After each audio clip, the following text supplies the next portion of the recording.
Na mtazamaji, nimerejea tena na sasa tunaangazia katika upande wa michezo na burudani, ambapo ujenzi wa viwanja vitatu vya mazoezi vitakavyotumika katika fainali za michuano soka kwa mataifa ya Afrika AFCON 2027 kwa michezo itakayofanyika jijini Arusha umefikia asilimia 35, huku vikipangwa viwe vimekamilika ifikapo mwezi Machi mwaka ujao. Taarifa zaidi na Novatus Makunga kutoka Arusha anatueleza.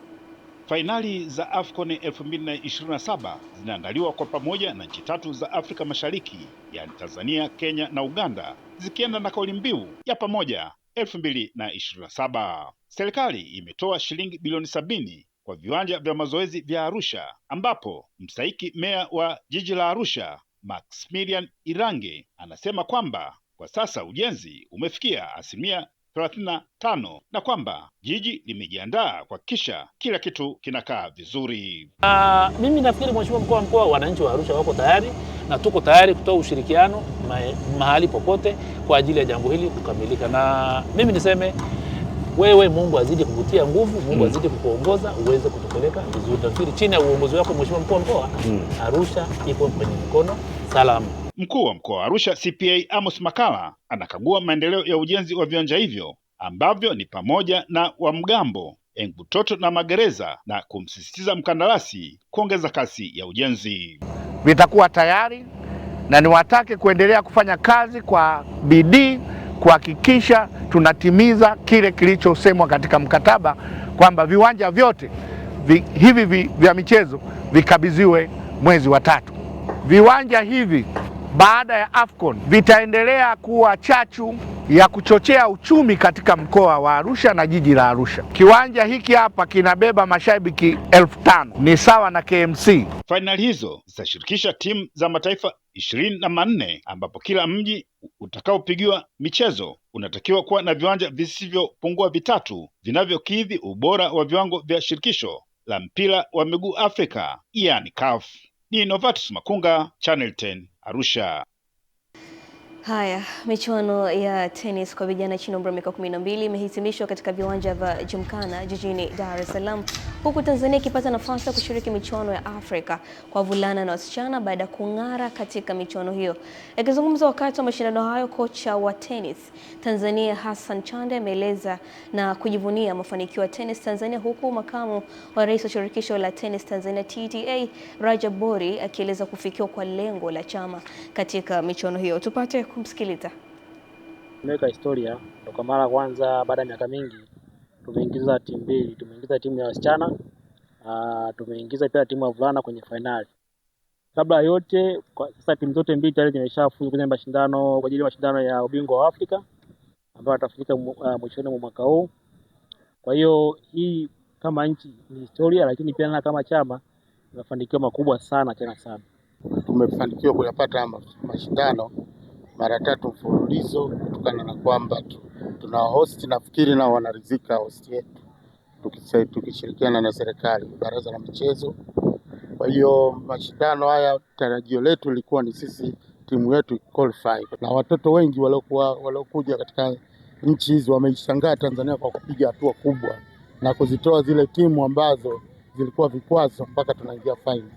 This tournament has been a great experience, cheering my friends and them cheering for me. It's been a tough tournament, but I'm happy to see that I've won most of my matches.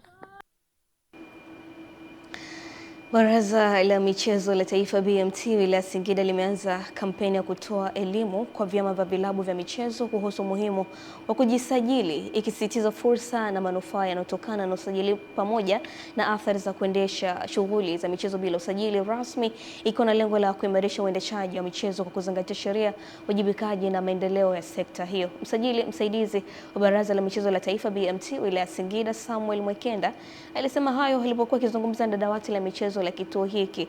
Mwekenda ambaye pia ni afisa michezo halmashauri ya manispaa ya Singida alieleza majukumu ya kitengo cha michezo ikiwemo kuratibu, kusimamia na kuhamasisha maendeleo ya shughuli za michezo katika manispaa hiyo.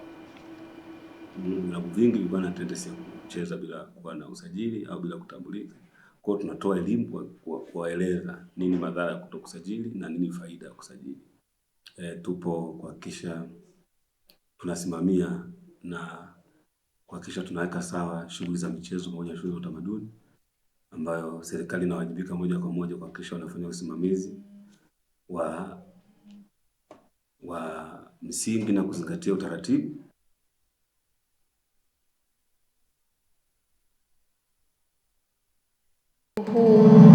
Wa leo ni kuambia tu kwamba sana zaidi hapa kufikia hapa katika upande wa michezo na burudani, habari ya kutwa nzima. Hello, ulikuwa nami Lulu Ali na kuacha na utabiri wa ile hewa saa 24 zijazo. Mtazamaji, ni kutakia usiku mwema, kwa heri.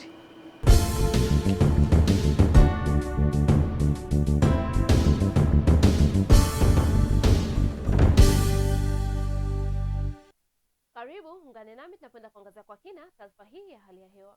Kwa siku huu tunatarajia leo kavu katika maeneo yote ya hapa nchini, lakini leo baridi bado inaonekana kuendelea katika maeneo mengi, huku kiwango cha chini zaidi cha joto kitarajiwa kufikia nyuzi joto 7 katika mkoa wa Njombe, ikifuatiwa na nyuzi joto 8 katika mkoa wa Mbeya.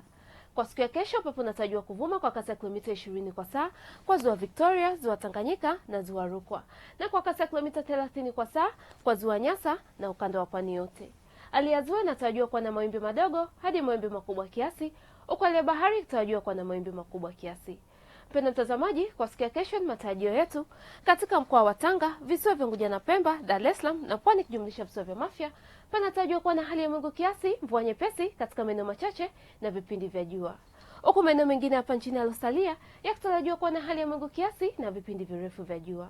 Naam, mpaka kufikia hapo hatuna la ziada.